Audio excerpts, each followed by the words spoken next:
মাননীয় সভাপতি, উপস্থিত বাংলার রিপোর্টার্সের সমস্ত কর্মীবৃন্দ, সংগঠনের যে পদে থেকে আইনে জাতির টিভিতে কাজ করছে, সারা বিশ্বে বাংলাদেশকে তুলে ধরার জন্য তাদের জীবের কথা, দেশের মানুষের, শুধু বাংলাদেশ নয় সারা বিশ্বের মানুষই একজন ভালো সাংবাদিকের কথা শুনবার লাগে আগ্রহ থাকে। কোনো কোনো বিশেষ উপলক্ষকে লক্ষ্য করিয়া যার সাংবাদিকরা কি লিখতেছে, কি ঘটনা হইতেছে, এই জিনিসগুলো সাংবাদিকের মধ্যেই আমরা জানতে পারি। আর আবহমান কাল যাবৎ আগামী দিনগুলো সাংবাদিকরাই দেশ এবং জাতির বিবেকের কাজ করে যাবে। কারণ সাংবাদিকরা যে আজও মানুষের কাছে এই বিশ্বাসযোগ্যতা যে সাংবাদিকরা যা লেখে অনেকেই নির্দ্বিধায় বিশ্বাস করে এবং মনের মধ্যে তা গেঁথে যায়। এইটা থেকে মানুষের তার যদি কোনো কিছু করার প্রয়োজন হয় তাহলে সেই বিবেকটা ধরে নেয়। কিন্তু আজকে আমি যে কথা আপনাদের সামনে বলতে চাই, আপনারা আমাকে বীর মুক্তিযোদ্ধা হিসাবে এখানে উপস্থিত থাকার জন্য অনুরোধ করছেন, আর আমি এখানে আপনাদের এই অনুরোধে সারা দিয়ে আসতে পারছি। কিন্তু সময়ের সংকটের কারণে মুক্তিযুদ্ধ এবং একটা মুক্তিযোদ্ধার, প্রত্যেকটা মুক্তিযোদ্ধার জীবনে যারা রণাঙ্গনে যুদ্ধ করছে, যারা ছাত্র অবস্থা থেকে মুক্তিযুদ্ধে গেছে, আমার মতন যারা তখন সবেমাত্র ইন্টারমিডিয়েট ফাইনাল ইয়ারের ছাত্র, মুক্তিযুদ্ধের সূচনা হয়েছে। আমি তখন সিলেট মদনমোহন কলেজের ছাত্র, পরীক্ষা সেকেন্ড ইয়ারের পরীক্ষা দেওয়ার মনোমন্ডল প্রস্তুতি নেওয়া, ওইদিকে ওইদিকে তোমার পাকিস্তানের যে 70 যে নির্বাচন হয়েছিল, 71 যে নির্বাচনের গতিবিধি এবং পরবর্তীতে সংখ্যাগরিষ্ঠ মানুষের কাছে কিভাবে ক্ষমতা দেওয়া যায়, এই সমস্ত নিয়ে যেমন রাজনীতির মধ্যে তথ্য ছিল ঠিক পর্যায়ক্রমে আমাদের এই দাবি জমা নিয়ে শেষ পর্যন্ত মুক্তিযুদ্ধ শুরু হয়েছিল। এই কথাগুলো যদি আমি ধারাবাহিকভাবে বলতে চাই অনেক সময়ের দরকার। আর দুঃখের বিষয় যে এই সময়টা আজকে পাইতেছি না। আর আমারও এই সমস্ত বিষয়ে আমাদের বর্তমান প্রজন্মের কাছে যদি কিছু কইয়া যাওয়া যায়, সে নিজকে একটা শান্তি মনে করি যে আমার কথাগুলো, আমার দেশটা কিভাবে বর্ধিত হইল, এই কথাগুলো শোনার জন্য কিছু মানুষ পাওয়া গেল। এবং একটা দেশকে সুষ্ঠুভাবে পরিচালনার জন্য ইতিহাস সমৃদ্ধ থাকা দরকার, ইতিহাস থেকে শিক্ষা নেওয়া দরকার। একটা দেশ স্বাধীনতা কিভাবে অর্জন হয় এবং স্বাধীনতা হইলে তার মূল্যায়ন কিভাবে করতে হবে, এই সমস্ত জিনিসের জন্য আমরা ইতিহাস জানতে হবে। সর্বোপরি আমি সংক্ষিপ্ত ভাষায় যে কথাটা কইতাম চাই, মুক্তিযুদ্ধের কথাটাই আমি বলি। আমি আমরা মা বাবার 3 ভাইয়ের মধ্যে আমি বড়, আমি তখন ছাত্র। আর এই মধ্যবিত্ত পরিবারে ছিলাম।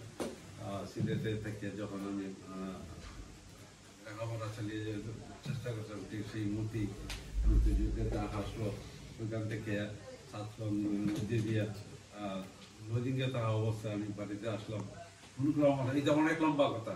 তো এখান থেকে দেওয়ার মতন উনি অগ্রণী ভূমিকা নিয়েছিলেন। আমাদের সাথে ছিলেন তখনকার পানিয়াচন্দ্র উপজেলার আওয়ামী লীগের সভাপতি আমার মামা মুস্তফা। তো এরা নিয়ে টেকেরঘাট পর্যন্ত খুঁজতাম। তখন পাঞ্জাবিরা চতুর্দিকে তাদের তারা প্রয়োজন মতো যেখানে যেখানে ক্যাম্প করা দরকার সমস্ত জায়গায় ক্যাম্প করছে। এই দিক দিয়ে আমরা কোনো ক্রমে বুঝতে পারলাম যে টেকেরঘাট, এর আগে জীবনে তো কোনোদিন এই অবস্থায় কোনো রিস্ক নেই না।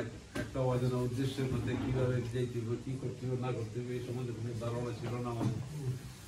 তো আমরা যে 5-6 জন ছিলাম আর কি, আর আমাদের বয়স্ক নেতা ছিলেন, এরা আমাদেরকে ওই জায়গা পর্যন্ত পৌঁছে দিয়েই তাদের দায়িত্ব শেষ।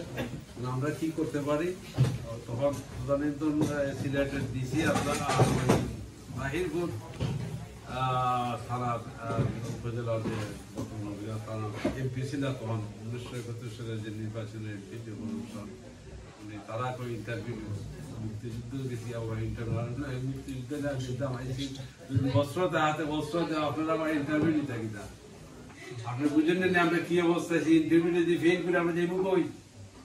যে কোনো অবস্থায় আমরা একটা সংগ্রামের মুখোমুখি, আমরা সংগ্রাম করতে হবে। অস্ত্র থাকলে অস্ত্র ধরতে হবে, না থাকলে অন্য আপনারা বয়স্ক নেতৃত্ব মানুষ, আপনারা আমাদের সাজেশনে যাতে কিভাবে করবেন ওইগুলো বাবার আমাদের কাছে কিছু নাই। তো আমাদের বয়োজ্যেষ্ঠ তখনকার পার্টির একজন কমান্ডার ছিলেন, তার নাম রমেশ চন্দ্র পান্ডে। আমাদের ঠিক 2 মাস আগে ওনার সাথে আমাদের যোগাযোগ বিচ্ছিন্ন হয়ে উনি টেকাটেকাটে এসে আইডিয়া ওইখানে ট্রেনিং নিয়ে হাইরে অস্ট্রেলিয়া একটা কোম্পানি গঠন করতে ওর সাথে এখানে বলছে আপনারা ওই জায়গায় একটা অপারেশন করেন, কিছু অস্ত্র যদি জোগাড় করা যায় তাহলে এগুলা তাদের কাছে তাদের কাছে দেওয়া যায়।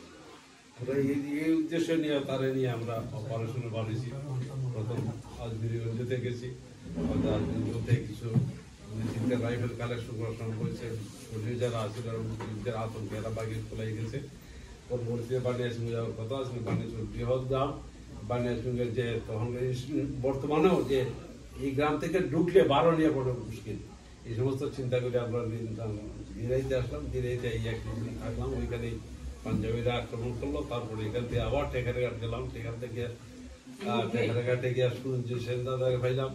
উনি আমাদেরকে যথেষ্ট সাহায্য করছে এবং ওই সেক্টরের দায়িত্ব সম্পূর্ণ রাজ্যের দায়িত্ব উনিই নিচ্ছেন। তো আমাদেরকে একটা ট্রেনিং এর ব্যবস্থা করলো। আমরা ট্রেনিং এ গেলাম, পালার গেলাম। পালার থেকে অনেক কষ্ট করে ট্রেনিং সেন্টার তৈরি করেন, যেটা সম্ভবত এটা চেরাপুঞ্জি হবে, অতিবৃষ্টি এলাকা, ওইখানে যে বৃষ্টি হয়। যাই হোক ওইখানে ট্রেনিং সমাপ্ত করে আসতে তামাবিল এলাম।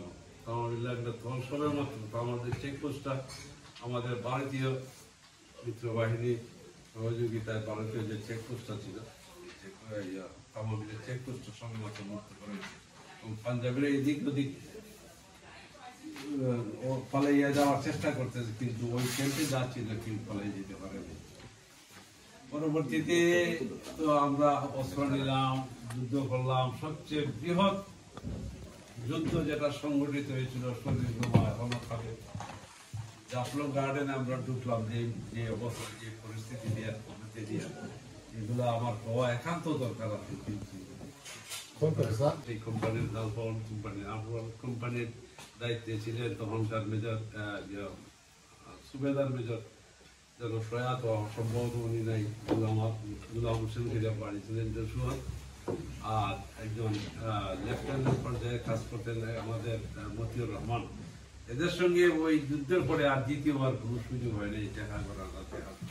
আমারও আপনার জন্য যে পরিস্থিতি এটা যদি সম্ভব হয়তো বলবো না, হয়তো তো এই যে রাধানগরটা আমরা বুঝতে পারছিলাম যে এটাই তাদের প্রথম এবং তাদের শেষ আশ্রয়স্থল। এটা যদি যেদিন পরাস্ত হয়েছে তারা, এদিন যারা লস্ট করছে, এরপর থেকে তারা দাঁড়াইতে পারেনি। পর্যায়ক্রমে একটার পর একটা দিক শেষ পর্যন্ত 16 ডিসেম্বর পর্যন্ত তারা সিলেটের জড়িত হওয়ার আগ পর্যন্ত যে সমস্ত জায়গা ছিল ওই সমস্ত জায়গায় তারা দারুণভাবে পরাস্ত হয়েছে। অনেক পাঞ্জাবি, যদি বেশিরভাগ পাঞ্জাবি সিলেটের যত জায়গায় যুদ্ধ হয়েছে সেক্টরের দায়িত্ব যারা ছিল এদের হাতে বেশিরভাগ পাঞ্জাবি মারা গেছে। রাধানগরে অসংখ্য পাঞ্জাবি মারা গেছে। আমরা যেদিন এই রাধানগরটা উঠছি